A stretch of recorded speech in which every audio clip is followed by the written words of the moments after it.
105 FM, Your Lifestyle dari jantung kota Salak. Kami mengudara untuk menjadi teman setia Anda. Assalamualaikum warahmatullahi wabarakatuh dan selamat pagi menjelang siang untuk warga kota Padang Sidimpuan dimanapun Anda berada. Kembali lagi bersama Ici, tepatnya di edisi Jumat 22 September 2023. Dan seperti biasa ya, di formasi pukul 11 sampai nanti mendekati formasi pukul 12 kita ada di program Obsesi, obrolan seputar Sakofah Islam. Dan di hadapan Ici sudah ada Ustazah Ummu Ulia yang akan memberikan pemaparannya tentang tema kita hari ini, yakni terikat syariat pasti menuai maslahat. Tafsir Quran Surah Al-Anfal ayat ke-24. Tapi sebelumnya kita sapa dulu Ustazah Ummu Ulia. Assalamualaikum Ustazah. Waalaikumsalam warahmatullahi wabarakatuh. Apa kabarnya nih Ustazah? Alhamdulillah. Alhamdulillah. Kayaknya kita udah lama juga ya Ustazah nggak ketemu. Iya, ada 3 minggu. Ada 3 mingguan. Iya, Baiklah, kalau begitu tanpa berlama-lama lagi kepada Ustazah Ummu Ulia dipersilahkan untuk menyampaikan pemaparannya tentang tema kita hari ini. Assalamualaikum warahmatullahi wabarakatuh. Alhamdulillah, alhamdulillahirabbil alamin, wa bihi nasta'inu ala umuri dunya waddin. Asyhadu an la ilaha illallah wahdahu la syarikalah wa asyhadu anna Muhammadan abduhu wa rasuluh la nabiyya ba'dah. Allahumma sholli ala Muhammad wa ala ali Muhammad wa ala ashabi ajma'in. Rabbi shrah li sadri wa yassir li amri wa uqdatan min lisani yafqahu qawli. Rabbana zidna ilman warzuqna fahman wa amalan sholihan birahmatika ya arhamar rahimin. Allahumma arinal haqqa haqqan warzuqna ittiba'ah wa arinal batilan batilan warzuqna ijtinabah. Amin amin amin ya rabbal alamin. A'udzubillahi minasyaitonir rajim. Bismillahirrahmanirrahim. Ya ayyuhalladzina amanu ista'inu Ya ayyuhalladzina amanu istajibu lillahi wa lirrasuli idza da'akum lima yuhyikum wa'lamu annallaha yahulu bainal mar'i wa qalbihi wa annahu ilaihi tuhsyarun. Shadaqallahul azim. Alhamdulillah, pendengar setia Obsesi di ROF di mana berada pada siang hari ini kita akan membahas kembali satu topik yang sebenarnya merupakan topik yang sangat mendasar begitu, kaidah yang sangat mendasar dalam Islam, yaitu tentang bagaimana kita terikat dengan syariat, artinya kita mengikatkan diri kita, beriltizam dengan mengatakan kita sami'na wa ata'na terhadap terikat kepada syariat Islam itu, maka Allah jelas menjanjikan dan menyatakan pasti akan menuai maslahat ataupun kita katakan manfaat. Dan salah satu yang akan kita bahas sebagai penjelasan dari terikat syariat pasti menuai maslahat, kita ambil dari Quran Surat Al-Anfal ayat yang ke-24. Tentunya kita juga nggak pernah lupa mengucapkan sholawat serta salam pada Rasulullah SAW, dan mudah-mudahan dengan sholawat yang kita ucapkan kita termasuk menjadi bagian dari umat beliau yang akan mendapatkan syafaat di yaumul qiyamah nanti. Amin ya rabbal alamin. Baik pendengar Obsesi, kita akan langsung membahas pada hari ini tentang topik terikat syariat, kemudian pasti menuai maslahat. Kita mulai dari penjelasan beberapa fakta begitu ya, yang dengan apa yang kita rasakan gitu ya sampai dengan hari ini, dan kita pun berada di tengah-tengah dari kondisi itu terkait dengan antara pembahasan adanya syariat Islam yang merupakan konsekuensi logis kita katakan dari iman yang kita miliki, kemudian dengan keberadaan maslahat ataupun manfaat gitu ya, dengan kita mengikatkan diri kita dengan syariat tersebut. Artinya mengikatkan diri itu berarti kita menyatakan sami'na wa ata'na gitu kan, kita melaksanakan, kita mendengar kemudian melaksanakan, artinya kita taat begitu terhadap apapun yang Allah perintahkan di dalam Al-Quran maupun di dalam As-Sunnah.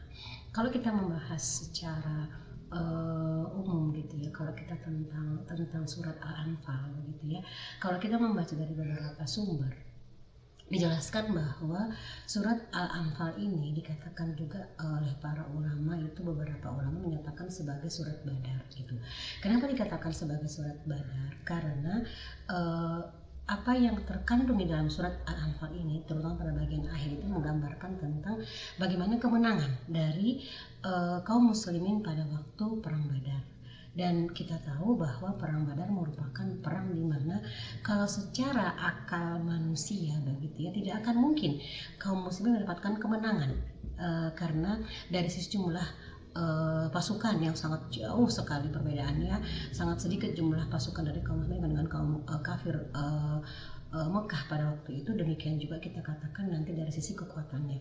Tetapi kalau yang namanya Allah berkehendak, kemudian dengan kekuatan iman, akidah yang dimiliki oleh kaum muslimin dan mendapatkan kemenangan begitu ya. Makanya kalau kita lihat ada dari beberapa sumber menyatakan bahwa di Palestina itu salah satu syarat diterimanya menjadi, kalau kita bahasa di Indonesia itu ASN gitu ya, itu adalah harus hafal surat Al-Anfal gitu di Palestina itu. Kemudian demikian juga kalau misalnya mau masuk anggota Hamas gitu. Kenapa? Karena bagi mereka surat Al-Anfal itu merupakan surat yang sangat menginspirasi dan menyemangati mereka dengan perjuangan mereka di sana menghadapi kaum Zionis begitu. Maka itu menjadi penyemangat buat mereka. Demikian juga kalau kita membahas nanti misalnya orang Mesir, sangat suka mereka membaca surat Al-Muluk gitu. Kenapa Al-Muluk? Karena Al-Muluk itu kan kalau kita kaitkan nanti dengan arti ibu kotanya kan Kairo. Sebetulnya Kairo itu kan dia dari bahasa itu kan dikatakan dia sebetulnya bukan Kairo, itu kan karena pengaruh bahasa Inggris. Jadi katakan Kairo, sebetulnya kan dia Kohiro. Kohiro itu artinya dia sama dengan Al-Muluk, jadi merupakan penakluk ataupun menakluk ataupun kekuasaan. Maka mereka menjadikan Al-Muluk itu menjadi membangkitkan semangat heroik mereka gitu, orang-orang Mesir itu. Demikian juga kalau orang Madinah misalnya Ar-Rahman, karena kan dikatakan Madinah Al-Munawwarah begitu ya, Ar-Rahman. Kalau orang Mekah biasanya surat Al-Kahfi. Nah, kadang saya terpikir gini, kalau kita umat Islam biasanya ini yang paling mentradisi itu baca surat apa? Yasin gitu ya. Cuman masalahnya gitu, ini menjadi evaluasi buat kita sebetulnya. Kalau orang Kairo, orang Palestina tadi, mereka terinspirasi, mereka terbentuk pada diri mereka beberapa hikmah dari isi dari surat itu. Mereka terlihat memang karena apa? Karena mereka memang memahami gitu ya, memahami artinya. Kemudian juga mereka mengetahui bagaimana mereka juga apa istilahnya itu ya, mengamalkannya, dan itu berpengaruh kepada tadi misalnya semangat heroik mereka dan sebagainya. Tapi kenapa kita umat Islam ini gitu ya di Indonesia masih banyak yang sudah berpuluh-puluh tahun sering membaca surat Yasin, tapi kita kayaknya PR buat kita gitu ya, kita tahu nggak sih apa isi surat Yasin itu? Jangan-jangan cuma hafal di mulut gitu kan, hafal di mulut, kita dengarkan, kita bisa melanjutkan, tapi isinya apa gitu. Dan yang paling kita kesalkan satu saja misalnya, ada digambarkan surat Yasin itu bagaimana harusnya kita itu harus menghindarkan dari yang namanya kepercayaan kepada yang namanya tiaroh gitu ya, hari sial, hari naas, atau percaya kepada tahayul. Ada digambarkan di Yasin itu bagaimana kalau kita masih meyakini yang namanya tiaroh, kesialan itu, misalnya apa? Tidak boleh misalnya keluar hari ini atau hari besok karena hari itu hari sialmu, atau misalnya tidak boleh apalagi ya, anak gadis itu duduk di depan pintu nanti jodohnya jauh. Yang kayak gitu-gitu kan sebetulnya itu kita harus hati-hati, itu kan tiaroh sebetulnya itu. Karena apa? Karena tiaroh itu harus kita lawan dengan apa? Dengan tawakal. Semua hari itu baik, kita niatkan untuk apa? Semata-mata lillahi ta'ala, Allah pasti melindungi kita. Itu ada sering kita baca di Al-Quran itu di surat Yasin, itu di ayat yang ke-17 sampai dengan ayat yang ke-19 gitu kan. Itu digambarkan harusnya kita itu tidak lagi punya orang-orang yang kita menjadi percaya kepada yang namanya adanya hari naas gitu kan, hari kesialan. Nah ini sebetulnya sebagai suatu pengantar saja, jadi pelajaran buat kita. Bukan berarti jadi kalau gitu nggak usah baca surat Yasin, bukan. Terus ditingkatkan baca Yasin, tapi harus lebih dioptimalkan lagi, harus tahu artinya, paham artinya, dipelajari isinya, agar apa? Agar apa yang menjadi surat yang sering kita baca itu berpengaruh kepada tingkah laku kita. Itu yang paling penting. Nah itu ya, sedikit sebagai pendahuluan saja. Nah kemudian nanti kalau kita lihat, kenapa kita membahas surat ini Al-Anfal ayat 24? fakta kita rasakan di tengah-tengah kita sekarang itu, karena kita sudah terkepung dengan yang namanya sekularisme, kemudian liberalisme dan kapitalisme, yang harusnya tadi kaidahnya itu adalah terikat dengan hukum syara, pasti ada maslahat. Apa yang terjadi sekarang dibalik itu, nauzubillah. Jadi mereka mengatakan apa? Ada maslahat itu baru mereka mau terikat. Makanya sekarang kita harus hati-hati. Misalnya ibu-ibu gitu, ibu-ibu kenapa puasa? Biar langsing atau karena Allah perintahkan. Itu sederhana sebetulnya. Ibadah kita, ibadah merupakan ibadah ritual. Kalau kita mengatakan puasanya karena merasa ada manfaatnya, artinya kalau dia nggak mau langsing nggak puasa gitu kan. Kenapa olahraga? Oh ternyata saya baca olahraga itu, semua gerakan olahraga itu paling lengkap ada di sholat. Jadi sholatnya karena apa? Karena ada manfaat gitu kan. Dan artinya bisa kita katakan nanti kalau kita tanpa menyadari itu nanti sudah masuk ke dalam mindset kita, diri kita hanya mau melaksanakan karena ada manfaatnya. Padahal harus kita balik gitu kan. Kita baliknya bagaimana? Laksanakan dulu, terikat dulu dengan hukum syara, maka Allah sudah menjanjikan pasti ada maslahatnya. Jadi kalau dia merupakan suatu perintah, laksanakan dengan baik, laksanakan dengan benar, sesuai dengan tuntunan dari Rasulullah, maka yakinlah akan ada maslahat di situ. Tetapi kalau kita misalnya melaksanakannya itu manfaatnya dulu gitu kan, belum tentu akan ada maslahatnya akhirnya. Karena apa? Karena terkadang maslahat yang Allah janjikan dalam suatu hukum itu bisa jadi kita sebagai manusia ini kan terbatas, lemah, kita nggak bisa mencapai apa yang menjadi maslahatnya dengan akal kita. Tetapi bisa jadi nanti berapa tahun ke depan, berapa bulan ke depan itu kita merasakan manfaatnya. Oh iya ya, ternyata dulu karena saya yakin ini perintah Allah, saya laksanakan. Sekarang saya rasakan manfaatnya itu. Nah, jadi itu yang kita katakan memang tidak boleh kita balik. Dan nanti akan kita bahas bahwa yang namanya terikat dengan hukum syara itu hukumnya apa? Wajib. Karena nanti ada qarinah yang menjelaskan bahwa Allah memang akan menyatakan menjadi orang-orang yang mereka tidak terikat dengan hukum-hukum syara. Syariat Islam dikatakan mereka orang yang sesatnya misalnya. Itu merupakan satu qarinah petunjuk bahwa kita memang wajib terikat dengan hukum syara. Masalah dia pasti ada maslahat. Allah tidak akan mungkin menzolimi hambanya. Dan gak akan mungkin Allah itu keliru gitu. Jadi kenapa kita dilarang melaksanakan suatu perbuatan, misalnya mengharamkan suatu benda? Karena yakinlah Allah lebih tahu kebutuhan kita. Kalau kita misalnya mengkonsumsi itu, akibatnya menjadi mafsadat buat kita. Kemudian kenapa Allah memerintahkan kita untuk melaksanakan suatu amal perbuatan? Karena itu ada manfaatnya. Makanya kalau tadi kita bahas secara sebaliknya, kenapa baru beberapa abad setelah Islam memerintahkan tentang puasa, memerintahkan tentang sholat, kan baru beberapa tahun terakhir ini para ilmuwan ternyata memang sangat banyak manfaat di balik ibadah itu. Nah berarti kan di situ jelas bahwa sebetulnya tanpa ada penjelasan pun dari para ahli-ahli tersebut, Allah dan Rasulnya, Allah yang kita katakan sebagai Al-Khaliq, sudah lebih tahu kebutuhan kita manusia. Ya pendek saja jawabannya. Kenapa? Karena Allah yang menciptakan kita. Sudah itu. Jadi yang menciptakan kita, Al-Khaliq itu akan lebih tahu apa yang kita butuhkan, apa yang kita inginkan. Maka kalau sekarang kita ambil secara global, secara makro kita katakan, kenapa sekarang banyak mereka yang selalu berdalih, nauzubillah sampai menolak kalau kita mengatakan, ya kalau ingin rahmatan lil alamin tercapai, laksanakan apa yang menjadi aturan Islam. Karena janji Allah itu menyatakan bahwa kalau kita menjadikan Muhammad dikatakan wa ma arsalnaka illa rahmatan lil alamin, itu kan artinya menjadikan Muhammad sebagai utusan gitu kan. Arsala di situ kan Rasul bawa apa? Bawa syariat Islam. Jadi laksanakan dulu secara kafah, secara menyeluruh yang namanya risalah yang Muhammad bawa sebagai Rasulullah tadi, sebagai utusan Allah, maka rahmatan lil alamin itu akan kita rasakan secara bersama-sama.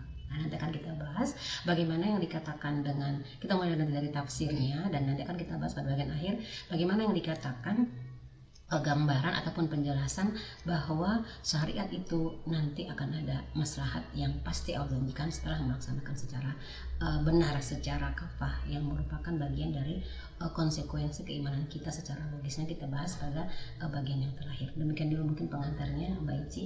Baik, terima kasih kepada Ustazah Umulia atas pemaparannya tentang tema kita hari ini, yakni terikat syariat pasti menuai maslahat, tafsir Quran surah Al-Anfal ayat ke-24. Nanti kita akan lanjutkan di sesi kedua, tetap di 105 Your Lifestyle. Kemudian tidak berperilaku seperti orang-orang yang ingkar dan enggan melaksanakan perintahnya kendati telah mendengar perintahnya. Itu berarti kan dia di ayat yang ke-21-nya itu perilaku yang sebaliknya gitu. Maka di ayat yang ke-24 ini merupakan penegasan. Maka ayat ini kembali menegaskan seruan dari Allah kepada mereka yang mereka mengaku beriman begitu kan, untuk memenuhi panggilan dari Rasulnya. Nah itu kita lihat kalau beberapa ayat yang sebelum ayat 24. Nah kemudian kalau kita lihat pada ayat ini, Rasulullah SAW pernah juga menjadikan ini sebagai dalil Rasul mewajibkan memenuhi panggilan beliau meskipun orang yang dipanggil sedang sholat. Jadi Al-Bukhari meriwayatkan bahwa Abu Sa'id Al-Mu'alla pernah berkata, aku sedang sholat di masjid, lalu Rasulullah SAW memanggilku, tetapi aku tidak memenuhinya. Setelah selesai, aku mendatangi beliau, aku bertanya, ya Rasulullah, saya sedang sholat. Beliau bersabda, bukankah Allah berfirman, ya ayyuhalladzina amanu istajibu lillahi wali rasul iza da'akum lima yuhyikum. Ini merupakan salah satu dari menggambarkan tentang keberadaan dari ayat ini. Kemudian Rasul menyatakan wajib gitu ya untuk memenuhi panggilan dari Rasul kalau da'akum itu berarti kan kalau dipanggil begitu. Nah sekarang kita lihat Allah Subhanahu wa Ta'ala menyatakan di awal ayat ini kan, ya ayyuhalladzina amanu, hai orang-orang yang beriman. Artinya seruan yang ditujukan ini kepada siapa? Kepada orang-orang yang beriman. Demikian juga kalau kita misalnya membahas dari ayat yang lain begitu ya, di awal ayat itu setelah harfun nida ya, Allah akan menyatakan siapa ini yang diseru. Ternyata ya ayyuhalladzina amanu. Jadi ini menyatakan isyarat bahwa pensifatan iman itu mewajibkan pelakunya untuk mematuhi, mengikuti, mendengarkan perintah maupun larangan yang hendak disampaikan dalam kalimat berikutnya begitu. Jadi seruan tersebut diharapkan juga dapat menggelorakan semangat. Namanya kan juga dipanggil. Kayak kita kan kalau di rumah misalnya ke anak-anak, hai nak kesini dulu. Itu kan sebetulnya kan bagi anak yang dia memang mengatakan dia patuh kepada orang tuanya, itu kan membahagiakan buat dia seharusnya. Kenapa membahagiakan? Anak yang dia berbakti, anak yang soleh-soleha. Panggilan orang tua itu merupakan salah satu yang kita katakan menjadi petunjuk buat dia, peluang buat dia untuk beramal soleh. Kenapa? Karena dia mematuhi yang disuruh orang tua, berarti kan pahala buat dia. Harusnya ya. Tapi kalau sekarang nggak tahu nih ya seperti apa. Di pengenal kayaknya kesel juga kadang anak-anak gitu-gitu ya. Kadang tiap kali dipanggil baru nyahut gitu ya. Harusnya nggak seperti itu. Nah ini juga sama. Allah menyatakan ya ayyuhalladzina amanu, berarti kan Allah sudah memuji kita kan.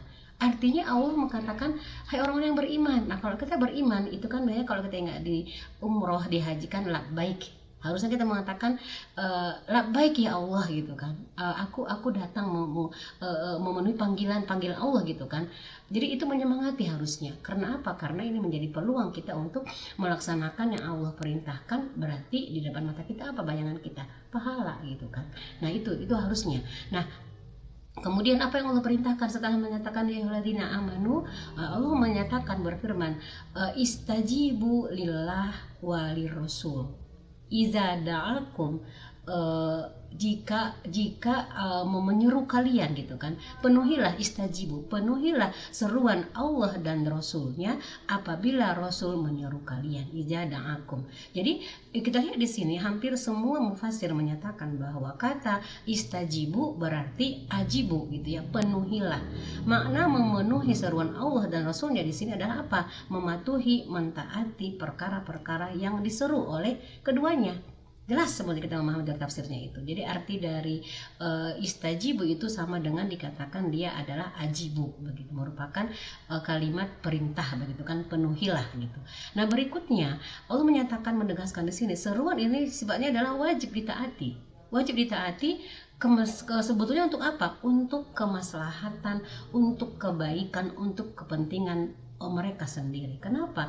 Allah menyatakan berikutnya itu kan 5 yuhyikum. Arti dari 5 yuhyikum itu kan bisa banyak.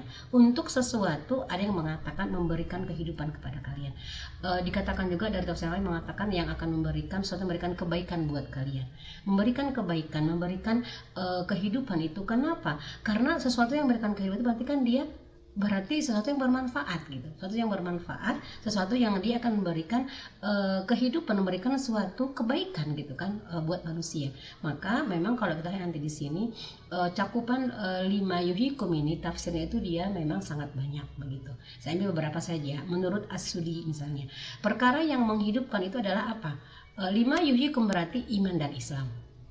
Maka kalau kita mengatakan iman berarti itu kan menghidupkan hati kemudian akan memunculkan adanya amal perbuatan. Karena kita kan iman itu berarti kan kita meyakini secara 100%, kemudian memunculkan menjadi suatu pemahaman buat kita, maka akan berpengaruh kepada tingkah laku kita. Sebaliknya dari iman apa? Kufur itu berarti matinya hati.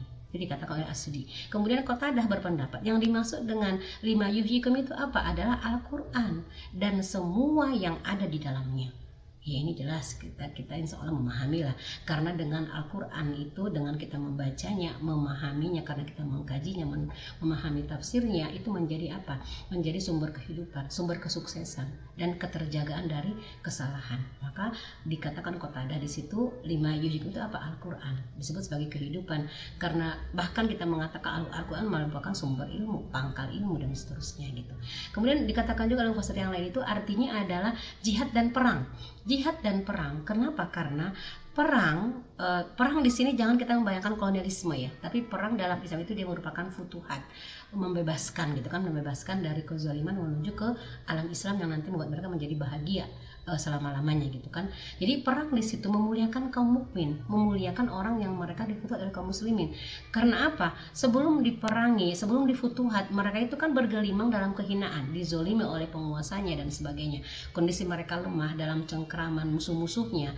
Maka dengan adanya jihad, dengan perang itu mereka akan ada kehidupan yang baru gitu kan. Nah itu diartikan dari 5 yuhyikum tadi. Sebaliknya kalau tidak ada jihad, tidak ada peperangan, akan meninggalkan jihad, kaum kafir bisa berkuasa gitu kan, sehingga mereka akan leluasa membunuh, menghinakan kaum muslimin. Nah kemudian kenapa dikatakan oleh yang lain dengan kata-kata 5 yuhyikum dengan jihad? Karena jihad merupakan jalan untuk meraih yang namanya syahadah gitu kan. Orang-orang yang syahid di medan jihad akan hidup langgeng di sisi Allah. Silakan di dalam Quran surat Ali Imran ayat yang ke-169. Alhamdulillah dikatakan di sini wala tahsabannal ladzina qatilu fi sabilillah amwata bal ahya'un 'inda rabbihim yurzaquna. Janganlah kalian mengira bahwa orang-orang yang gugur jalan Allah itu mati. Bahkan mereka hidup di sisi Tuhannya dengan mendapatkan rezeki. Jadi orang yang mendapatkan syahid di peperangan itu, mereka itu sebetulnya tidak mati. Mereka hidup dikatakan sih, dan Allah memberikan rezeki buat mereka. Nah itu yang mengartikan tadi dengan jihad dan perang 5 yuhyikum. Ada pun yang mengatakan yang lebih umum, yang namanya yang menghidupkan itu apa? Sesuatu yang dikatakan setiap yang benar, setiap yang hak, dan setiap yang dikatakan shawab, yang betul. Jadi Al-Quran, iman, jihad, kemudian amal kebajikan, ketaatan, itu dikatakan merupakan beberapa contoh yang akan dimasukkan ke dalam perkara yang dikatakan menghidupkan. Nah kemudian itulah juga dikatakan nanti dengan kalimat dikatakan 5 yuhyikum adalah al-hayat atau yibah gitu, kehidupan yang baik, bagaimana digambarkan juga dalam hadis yang lain, dalam nas yang dalam Al-Quran An-Nahl ayat yang ke-97. Siapa saja yang mengerjakan amal soleh baik laki-laki maupun perempuan dalam keadaan beriman, sesungguhnya kami beri kehidupan yang baik. Nah ini dikatakan di sini juga kata-kata menghidupkan itu berarti ini merupakan dengan melaksanakan Al-Quran tadi, melaksanakan adanya iman, kemudian adanya jihad, adanya perang, mengamalkan Al-Quran, maka akan memberikan kehidupan yang thayyibah, begitu ya, hayatan thayyibah. Nah kemudian ada juga yang menambahkan lagi mengatakan yuhyikum itu apalagi hati tadi ya, yuhyi sudurakum wa nufusikum. Jadi menghidupkan hati kemudian menghidupkan jiwa. Nah itu nanti akan memunculkan apa? Berarti memunculkan yang namanya dia akan menunjukkan sami'na wa ata'na tadi kan, kami mendengar dan kami taat. Nah, dilanjutkan nanti dengan ayat yang ayat ini kan, setelah dikatakan lima yuhyikum, apa yang Allah katakan? Lima yuhyikum, kemudian dikatakan wa'lamu annallaha yahulu bainal mar'i wa qalbi. Dan ketahuilah bahwa sesungguhnya Allah membatasi manusia itu dengan hatinya. Nah, penafsiran dari ini, dari bagian dari ayat ini berikutnya, berarti kan di sini ditegaskan oleh Allah bahwa wa'lamu, ketahuilah, oleh siapa? Oleh kita gitu ya, bahwa Allah itu membatasi manusia dengan hatinya. Jadi kita kan ngerasa saya kok yang punya hati. Jangan salah, antara kita dengan hati kita, Allah menjadi pembatasnya. Makanya kalau kita merasa kita punya hati itu, misalnya hati yang paling dalam gitu ya, hati sanubari, apalagi hati nurani, itu bukan kita loh yang punya, Allah yang punya. Makanya kalau dengan kita meyakini ada Allah yang membatasi hati kita dengan kita, maka dekatlah dengan Allah. Agar apa? Agar Allah senantiasa menata, menuntun hati kita. Untuk siapa? Untuk ketaatan kepada Allah. Maka kan ada doanya, ya muqallibal qulub, tsabbit qalbi ala dinik wa ta'atik. Wahai Allah yang maha membolak-balikkan hati, muqallibul qulub, tsabbit qalbi, tetapkanlah hatiku dalam ketaatan kepadamu, gitu kan, dalam ketaatan, ya muqallibal qulub, tsabbit qalbi ala dinik wa ta'atik, dalam agamamu dan dalam ketaatan kepadamu. Jadi yang namanya hati kita itu memang ada Allah yang membatasinya. Makanya kalau misalnya kita bisa bicara konsep tawakal, nggak usah takut kita terhadap makhluk Allah. Kembalikan kepada Allah. Yang menguasai hati dia juga Allah. Makanya terkadang kalau kita mau ketemu dengan seseorang yang sangat kita takuti misalnya, atau yang sangat kita segani, bagaimana caranya? Hanya satu kuncinya, tawakal pada Allah. Yang tadinya dia misalnya orang yang sangat galak, sangat sangar, melebihi singa misalnya gitu ya, ke Allah kembalikan, berdoa kepada Allah agar Allah melembutkan hatinya. Tapi tawakalnya itu harus betul-betul gitu ya, betul-betul menyerahkan diri kepada Allah gitu. Maka kalau misalnya kadang kalau mahasiswa takut ketemu dosen gitu ya, emang dosennya itu makhluk juga bukan? Makhluk Allah kan? Iya Bu, ya udah nggak usah takut, kembalikan pada Allah, pasti Allah akan bantu gitu kan. Itu harus kita tanamkan seperti itu gitu. Maka nggak ada ketakutan kita mau ketemu makhluk yang dia semakhluk seperti apapun gitu kan, hadapi saja, dan tapi tetap tawakal kepada Allah. Maka jelas dikatakan di sini dari tafsir ayat ini, bagian ayat ini jelas bahwa ada Allah yang membatasi antara manusia dengan hatinya. Berarti kan semua manusia. Artinya apa? Maka tafsirnya itu manusia harus senantiasa apa? Dekatkan diri kepada Allah. Kemudian dengan kita mendekatkan diri kepada Allah, yakinlah Allah akan senantiasa menuntun hati kita. Maka kalau ada yang menafsirkan misalnya, oh kalau begitu Allah yang menguasai hati manusia, manusia nggak bisa berbuat apa-apa. Tidak seperti itu maksudnya. Karena apa? Karena Allah memberikan kebebasan kepada manusia itu kan untuk memilih gitu kan, memilih, maka nanti dengan dia dekat dengan Allah, pasti akan Allah tuntun dia kepada jalan yang sudah Allah ridhoi gitu kan. Karena tidak banyak ayat yang menggambarkan tentang hal tersebut. Jadi apakah kita akan condong kepada kemaksiatan misalnya, nauzubillah, atau kita malah pada ketaatan? Nah berarti di situ ada ikhtiar manusia. Di Quran surat Yunus ayat yang ke-108, Ali Imran ayat yang ke-69, Saba ayat yang ke-29, itu ada digambarkan di situ. Dan wajar akhirnya apa? Karena Allah memberikan pilihan buat kita, ada ikhtiar di situ, maka nanti ada hisab dari Allah gitu kan. Ada hisab dari Allah, setelah dihisab ada balasan. Nah atas pilihan kita itu, apa kita pilih surga atau kita pilih menuju ke neraka, itu pilihan. Maka digambarkan pada dalil yang lain itu menjadi balasan karena kita diberikan pilihan. Nah kemudian digambarkan juga bahwa karena Allah membatasi manusia kita dengan hati kita, itu merupakan sebuah majas gitu ya, majas yang menunjukkan bahwa kedekatan Allah terhadap hambanya. Ini karena apa? Karena kata al-haul di situ artinya dia terpisahnya sesuatu dengan yang lain. Berarti manusia terpisah dengan hatinya. Yang misalkan itu apa? Ada Allah di situ. Jika dinyatakan bahwa Allah membatasi antara manusia dengan hatinya, itu artinya apa? Allah telah lebih dekat daripada jarak antara dua hal yang dibatasi itu. Jadi sebetulnya lebih dekat itu Allah dengan kita daripada kita dengan hati kita itu gitu. Nah itu digambarkan seperti itu. Nah, makanya dikatakan juga pembatasan itu akan mengakibatkan apa? Membatasi itu artinya apa? Allah membatasi itu dengan adanya nanti diwujudkan dengan adanya kematian. Kematian dianggap sebagai pembatas seseorang dengan hatinya. Jadi setelah mati, manusia tidak akan lagi berkuasa atas hatinya. Ungkapan ayat ini dimaksudkan sebagai dorongan kuat untuk apa? Untuk bersegera melakukan ketaatan kepada Allah, karena Allah yang menguasai hati kita.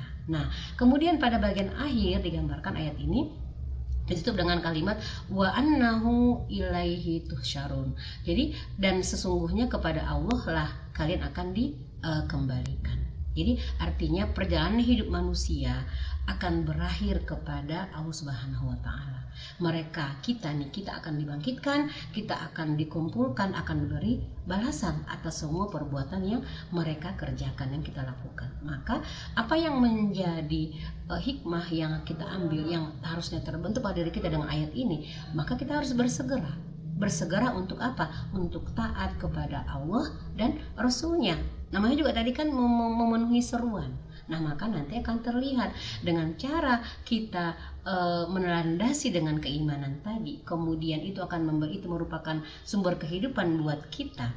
Maka dari landasan iman itu akan memunculkan, karena Allah membatasi kita dengan hati kita, maka dekatkan diri kepada Allah. Akhirnya apa? Semua itu akan mengakibatkan kita secara otomatis tidak akan berat untuk melaksanakan yang namanya perintah sami'na wa ata'na gitu kan, kami dengar kemudian kami taat. Dalam hal apa? Semua aturan hidup manusia itu kita harus yakin sepenuhnya, dan itu harus kita buktikan gitu kan ketaatan kita untuk melaksanakannya, mulai dari masalah A sampai dengan masalah Z, mulai dari masalah kamar mandi sampai kita mau sampai ke bulan sekalipun gitu ya, harus terikat dengan aturan Allah. Nanti kan kita bahas berikutnya bagaimana yang dikatakan keterkaitan antara ada syariat kemudian pasti ada maslahat. Kita akan bahas pada sesi yang terakhir nanti yang berikutnya. Demikian, Baik, terima kasih kepada Ustazah Ummu Aulia atas pemaparannya tentang terikat syariat pasti menuai maslahat. Nanti kita akan lanjutkan di sesi terakhir di mana Ustazah Ummu Aulia akan memberikan closing statementnya, dan untuk penutup dengan tema kita hari ini, dan juga kita ke iklan dulu sebelum nanti kita akan melanjutkannya. Tetap di 105 Your Lifestyle. Hukum syariat itu tidak akan bermaslahat, maka membuat kita menjadi terkekang, kita menjadi orang yang misalnya orang yang tidak gaul dan sebagainya. Sama sekali tidak gitu kan, karena Allah kita yakin sebagai sang pencipta kita. Allah nggak akan pernah kita katakan keliru, mustahil Allah akan menzulimi hambanya, dan mustahil juga ketetapannya itu dikatakan mengakibatkan menjadi mafsadat buat kita. Maka kalau kita berani menuduh Allah mengetahui apa yang kita ketahui, Allah tidak mengetahui yang kita ketahui. Ada dikatakan satu ayat yang terakhir Al-Baqarah 140, Allah menyatakan qul a'antum a'lamu amillah, katakanlah apakah kalian lebih mengetahui daripada Allah, ataukah Allah yang lebih mengetahui gitu ya. A'lamu amillah, katakanlah apakah kalian lebih mengetahui ataukah Allah. Ini pertanyaan retorika juga. Buktinya apa? Iblis diusir dari surga karena menentang Allah. Dia menyatakan saya nggak mau menyembah Adam, karena Adam dari air, saya dari tanah, sementara saya itu dari api. Nah, karena membangkang, apa yang Allah lakukan? Kemudian iblis itu kemudian kan dikeluarkan. Iblis itu kan dia dari surga. Kemudian karena Adam mengikuti apa yang dibisikkan oleh setan, itu kan memprovokasi Adam. Kemudian membujuk rayu Adam. Pohon yang dilarang dimakan itu didekati oleh Adam karena diprovokasi oleh iblis kan. Apa dikatakan iblis? Kalau kamu makan pohon itu, kamu akan kekal di surga. Maka diikuti oleh Adam. Yang terjadi apa? Allah keluarkan dari surga.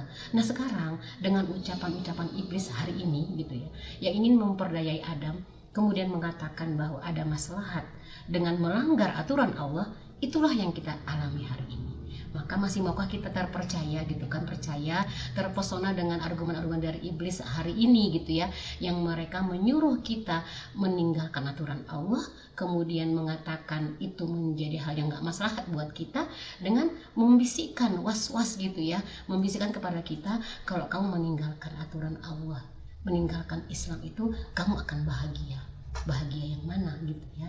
Dan itu yang terjadi pada Adam dulu, Nabi Adam, yang kita yakini itu dengan provokasi dari setan seperti itu ataupun iblis, dan sekarang itu diulangi dengan bentuk kekinian. Jangan sampai kita masih percaya, masih terpesona dengan yang namanya argumen-argumen dari iblis yang itu justru akan membuat kita jauh dari Allah dan Rasulnya. Nah, itu sebagai peringatan buat kita. Dan satu lagi, Allah menyatakan dalam Al-Baqarah 216, boleh jadi kalian membenci sesuatu padahal itu amat baik buat kalian.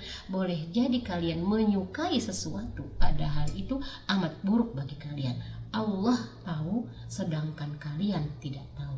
Al-Baqarah 216. Maka ini menjadi penutup kita pada hari ini dengan digambarkan dalam tafsir ayat ini. Yakinlah bahwa kalau kita menyambut apa yang menjadi surah Allah dan Rasulnya dengan menyatakan kita sami'na wa ata'na, laksanakan semua perintah Allah, bersegera melaksanakannya dalam segala hal apapun, kemudian yakinlah pasti akan mendapatkan, akan menuju yang namanya maslahat. Artinya apa? Bahagia di dunia, kemudian bahagia di akhirat. Kita mengatakan kan dalam ayat, dalam sebuah doa, Rabbana atina fid dunya hasanah wa fil akhirati hasanah wa qina adzabannar. Nah, mudah-mudahan dengan pembahasan kita hari ini membuat kita semakin yakin dan kita tidak lagi menunda-nunda, akan senantiasa bersegera untuk melaksanakan apa yang menjadi perintah Allah, kemudian meninggalkan apa yang menjadi larangan Allah. Kenapa? Karena yang kita harapkan adalah surga menanti kita dan kita terhindar dari yang namanya neraka dan azab di dalamnya. Demikian Mbak Ici, Allah bisa, mudah-mudahan bermanfaat. Mohon maaf kalau ada yang kurang tepat, yang kurang berkenan, dan hanya kepada Allah saya memohon ampun. Assalamualaikum warahmatullahi wabarakatuh. Baik, terima kasih kepada Ustazah Ummu Lia yang sudah menyampaikan pelaporannya tentang tema kita hari ini, yakni terikat syariat pasti menuai maslahat. Terima kasih sekali lagi untuk rekan-rekan semuanya. Wassalamualaikum warahmatullahi wabarakatuh.